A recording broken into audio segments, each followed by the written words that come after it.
What if I told you the secret to wealth was written down almost 250 years ago in a single book, so powerful it basically invented the modern economy? Kings read it, presidents used it, and today it quietly controls the price of everything you buy. So let's open it together. Hey, I'm Flocky, and welcome to something special. Over the next 10 episodes, we're cracking open one of the most important money books ever written, The Wealth of Nations. And by the end of this series, I promise, you'll think about money completely differently. So let's begin at the beginning. The year is 1776. The same year America declared independence. A quiet Scottish philosopher named Adam Smith publishes a book. He's not a banker, not a king, just a deep thinker, asking one simple question, and that question would change the world. Here's the question Smith asked: what actually makes a nation rich? Or really, what makes anyone rich? For centuries, everyone thought they knew the answer, and Smith was about to prove them all wrong. Back then, people believed wealth meant one thing: gold. The more gold and silver a country locked in its vaults, the richer it was.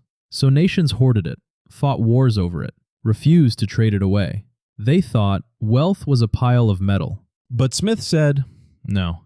Wealth isn't the gold in your vault. Real wealth is what your people can make. The goods, the services, the work.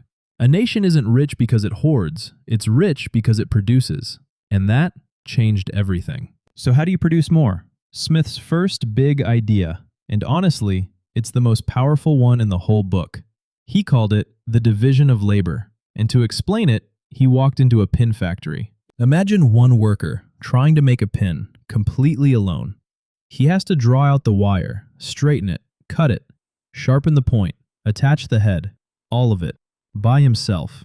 And at the end of a long day, he might make a handful of pins, maybe 20. But now, watch this.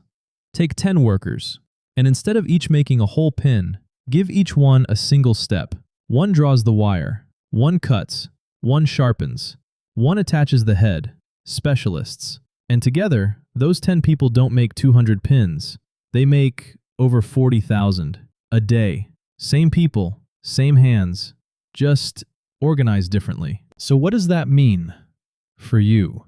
This: don't try to be okay at everything. Become great at one thing. The specialist always, and I mean always, out-earns the generalist. Pick your skill, go deep. That's the division of labor, working for your wallet. Now, the second big idea.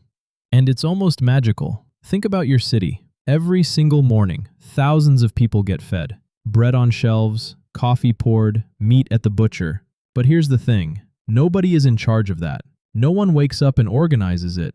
So how does it work? Smith's answer is beautiful. You don't get your dinner because the butcher loves you, or because the baker is kind. You get it because they want to earn a living. Each person, chasing their own gain, ends up serving everyone else. Selfishness accidentally feeds the whole city. Smith gave it a name that stuck forever: the invisible hand. Millions of people making selfish little choices, all guided by competition. And somehow, it adds up to a system that works. No king, no central planner, just an invisible hand guiding it all. But wait, careful here. People twist this idea. They think Smith said greed is good. He didn't. Smith also wrote a whole book about morality. His point was never be greedy. It was self-interest balanced with fairness can lift everyone. Big difference. Third big idea: free trade. Smith looked at all those nations, hoarding gold and blocking trade, and he said, you've got it backwards. When people are free to trade, freely, everyone ends up richer. Open the gates, let it flow. And here's why it works.